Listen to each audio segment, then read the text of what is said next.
Salut ami Mauber, j'espère que tu vas bien. Bon, j'ai essayé plusieurs techniques là, pour notamment retravailler la lumière d'échappement et puis pour enlever les aspérités et polir un petit peu. J'ai perdu pas mal de temps et puis maintenant je pense que si c'est à refaire, j'irai beaucoup plus vite. Du coup, je te partage mes conclusions et tu pourras dire en commentaire si t'as mieux à proposer. Je pense que pour retravailler la lumière d'échappement, tu peux y aller avec ce genre de fraise. Et donc moi je suis pas spécialiste, hein. Tu peux y aller avec ce genre de fraise, mais en version longue. Donc je te mettrai en impression d'écran, là je vais en commander.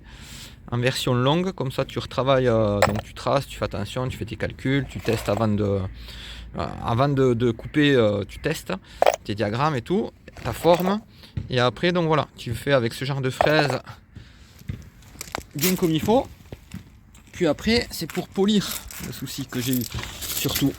Et donc a priori, la rallonge, moi je pense que ça sert à rien. Si tu as autant utilisé directement le Dremel et la fraise longue. Et après, pour polir, en fait, je pense que, en tout cas, moi, ce sera à refaire. Je prends ça là, du 120. Tu mets de la pâte à polir, soit chinoise, soit du HP34. Avec gomme alu, j'ai pas vraiment essayé. Et en fait, ici là, tu vois, ton truc. Donc tu le passes à l'intérieur, ok. Ça va. Bon, peut-être qu'au début t'es pas obligé de mettre de la pâte à polir, hein, mais bon, j'ai l'impression que ça agit beaucoup plus. Et donc voilà. Et en fait, pour faire l'intérieur qui repart justement sur les extérieurs, j'y arrivais pas. J'allais abandonner et là j'ai eu l'idée. J'espère que ça n'a pas fait trop de dégâts. Je suis passé par là. Hop, à droite, à gauche. Et après pareil, à droite, à gauche. Et ça m'a permis de faire à peu près, c'est pas parfait, hein, mais ça m'a permis de faire à peu près ce que je voulais faire, quoi. Ok. Après il y a la jonction, en fait, où entre les deux, ça se rétrécit pas mal. Et donc on va dire que là j'ai peut-être moins fait. Mais bon, c'est correct, hein. C'est correct. C'est mieux que ce que c'était. Et puis il faut savoir arrêter avant de faire des bêtises. Donc voilà. Ce sera à refaire, je ferai comme ça.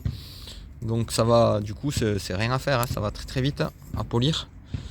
Et tu auras moins de calamine. Alors les gaz d'échappement, peut-être qu'ils vont passer mieux. Puis surtout tu auras moins de calamine. Et donc à long terme ils passeront mieux aussi. J'ai essayé aussi pour enlever un peu les aspérités, ce genre de pierre, mais bon, j'ai l'impression que ça c'est peut-être ce qu'il y a de mieux. Bon, pour ce qui est des pierres, pareil, il y a plusieurs couleurs, plusieurs grains, mais je suis pas convaincu. Mais je garde l'idée en tête. Ce qu'il m'aurait fallu, c'est avoir une rallonge, tu vois. Et ça, j'ai pas réussi à trouver du 3 mm pour pouvoir adapter ça d'un côté et après de l'autre côté un truc femelle, tac, pour prendre en bout de rallonge mon embout, notamment ces pierres là. Donc elles étaient trop courtes. Donc pour ce qui est des fraises, elles existent en longue. Mais moi j'aurais préféré, mais elles sont assez chères, hein. Moi j'aurais préféré tout simplement des rallonges. Donc si tu sais où en trouver, n'hésite pas à me le dire et à en faire partager la communauté. Alors j'ai essayé plein de trucs, tu vois, des éponges et tout, mais bon, voilà. Je te partage mes conclusions. Prochaine fois, je partirai sur, on va dire, ces conclusions-là. Et je verrai pour, on va dire, les intermédiaires là. Donc il y a un endroit qui est un petit peu noir. Et là, j'en ai enlevé, hein. C'est mieux que ce que c'était. Mais c'est pas génial.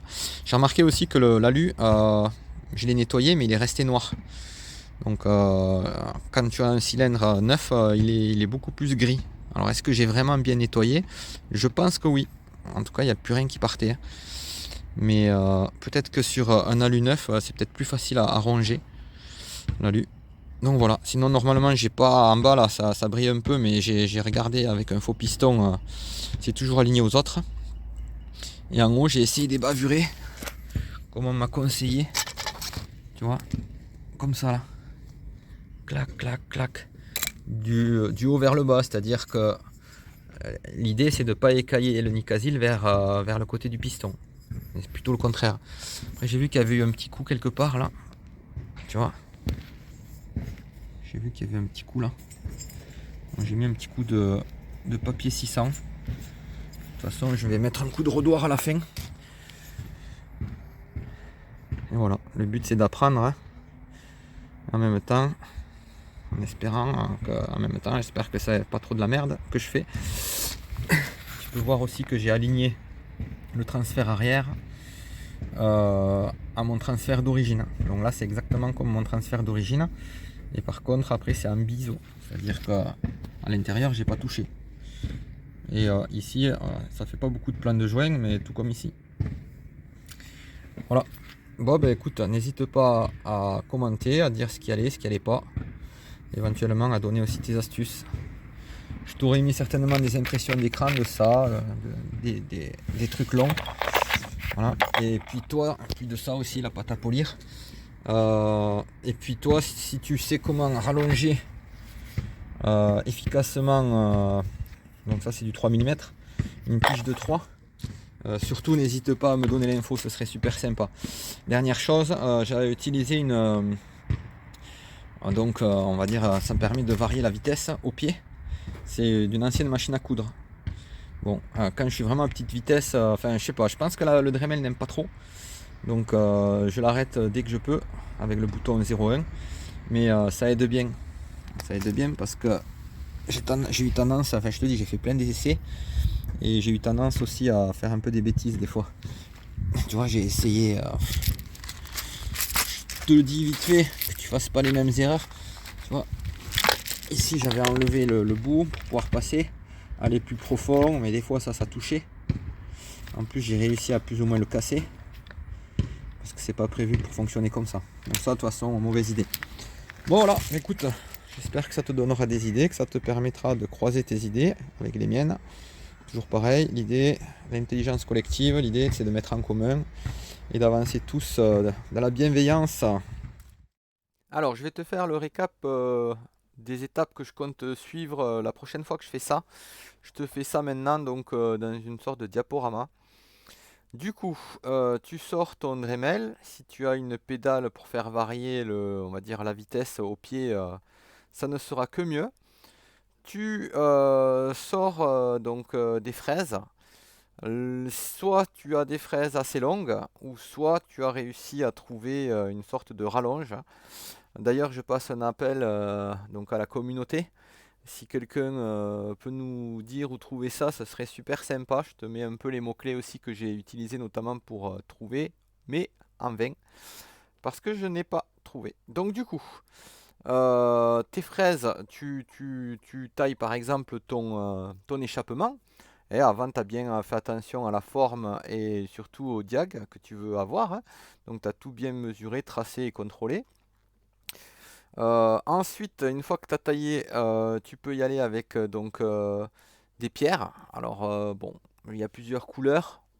Les rondes là qui sont plus longues, je pense, il y a plusieurs diamètres. Donc bon, j'ai pas assez d'expérience pour être sûr de moi.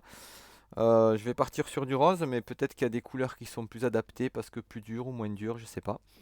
Donc en commentaire si tu peux nous dire. Le 8 mm me paraît bien là aussi au niveau des boules. Ça permettra de finir le conduit qui part sur les côtés là quand tu es de l'extérieur vers le piston on va dire. Ben, ça part sur les côtés donc ce rond sera pas mal je pense. Par contre 8 mm c'est peut-être pas assez. Donc là tu as donc taillé ton échappement, enlevé pas mal les aspérités que tu voulais enlever. Il commence à être joli. Tu t'occupes donc des bavurés, hein, en faisant attention à pas, on va dire, il y a une sens logique puisque tu fais en sorte que le Nicasil n'aille pas du côté du piston. À ce moment-là, tu continues à faire quelque chose de propre pour enlever encore les petites aspérités, puis en même temps tu commences à polir. Moi j'avais utilisé donc des tampons en 120. Et donc de la pâte à polir, tu as aussi des genres de savon qui existent, enfin tu as plusieurs systèmes. Tu as le HP34 aussi qui est très connu. Bon, tu as cette pâte à polir qui est pas chère, qui fait le job je pense. Donc tu passes dans tous les sens, du côté de la rotule d'échappement, mais aussi du côté du piston, dans tous les sens. Tu fais en sorte d'avoir quelque chose qui commence à briller là, et qui a pas de grumeaux. Et normalement, tu ne dois plus avoir de grumeaux à ce moment-là, et tu dois avoir quelque chose qui commence à briller. Et puis après, donc tu finis. Alors, je sais pas trop au niveau des étapes de nettoyage, hein. Peut-être que moi, de temps en temps, je nettoyais un petit peu. Je mettais un petit coup de nettoyant frein avec du sopalin, quoi. Donc, je pense que c'est pas plus mal. Et donc, à la fin, tu pars sur quelque chose de propre. Tu prends tes tampons, soit laine de mouton ou coton, je sais pas trop ce qui est le mieux. Ta pâte à polir et tu finis. Alors là, c'est pareil, ça a tendance à chauffer ces pâtes-là. Donc je pense qu'il faut pas non plus aller trop fort parce que sinon ça crame quoi et ça devient solide. Après voilà, sinon tu l'enlèves, tu recommences, tu mets de l'eau, tu cherches un peu. J'ai pas la recette miracle, hein. Pas assez d'expérience, mais en tout cas, honnêtement, il y a moyen d'aller assez vite et d'avoir un résultat plutôt pas mal. Donc voilà, j'espère que ça t'aura donné des idées. J'espère que tu pourras compléter tout ça, notamment avec la rallonge ou peut-être au niveau donc, des pierres. Donc peut-être qu'il y a une couleur qui est plus adaptée ou pas, je sais pas. Allez, je te mets encore un petit bout de vidéo. Bon, je prends 30 secondes pour te montrer un truc qui me semble intéressant. J'ai plus le temps là ce soir. Donc tu vois, là c'est un faux piston que j'ai fait. Ok. Donc ce transfert arrière il descend plus bas. Je sais pas si c'est classique. Ok. Et après, en hauteur, il est comme les autres latéraux. Alors, je sais pas ce qu'on appelle A, B, C ou je sais pas quoi là. En tout cas, les quatre de derrière là, ils montent à la même hauteur, mais celui arrière il descend plus bas. Ok. Et peut-être rajouter encore un peu de lumière. Je sais pas si tu verras mieux. Sinon, bah, désolé. Et donc là, tu vois, ici, pour moi, j'ai pas. Voilà. Il est légèrement plus haut même. Le bas là est légèrement plus haut que le bas des autres. Mais pour moi, on est à peu près comme avant, hein, voire exactement comme avant. Et là, pour l'histoire du symétrique, hein, comme je disais, j'ai essayé de faire au mieux, hein. Donc voilà, tu vois, pour ce qui est de la forme, ok. La forme de base, elle était comme ça, quoi. Elle était certainement un petit peu moins arrondie. Là, moi, je l'ai un petit peu plus arrondi. Il me semble que c'est pas mal, notamment pour les segments. Mais bon, voilà, comme ça, j'ai augmenté en diag, mais pas non plus trop. Après, j'ai des doutes là sur cette forme. Ça me paraît bizarre que c'était aussi plat. Je vais t'attraper. Ouais, je vais t'attraper. D'origine, c'est comme ça. Ok.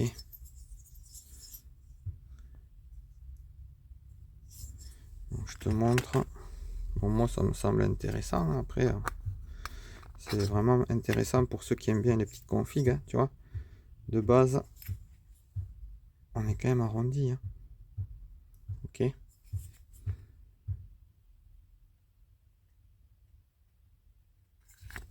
Voilà. Donc, je te remontre. Celui-là. Bon, forcément, il y a plus de jeu. L'autre, il est neuf.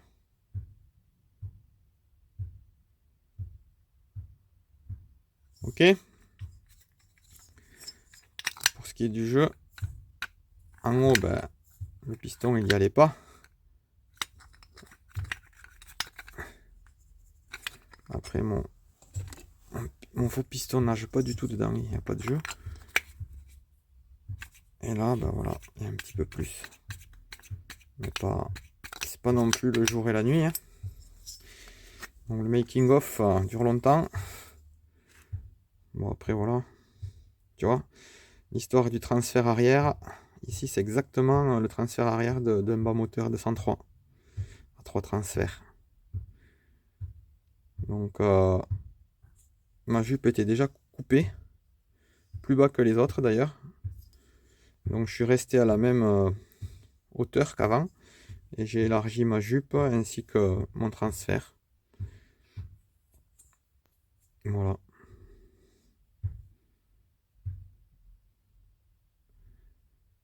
Bon, c'est sur ça que s'achève cette vidéo. Ou presque. Tu vois? C'est plus joli, poli. Puis ça s'encrassera moins.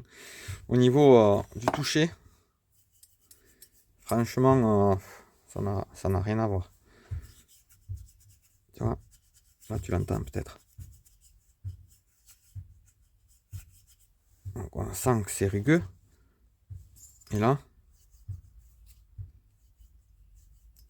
ça fait pas du tout le même bruit. Et puis, on sent que c'est lisse. Voilà. Allez, ciao, ciao.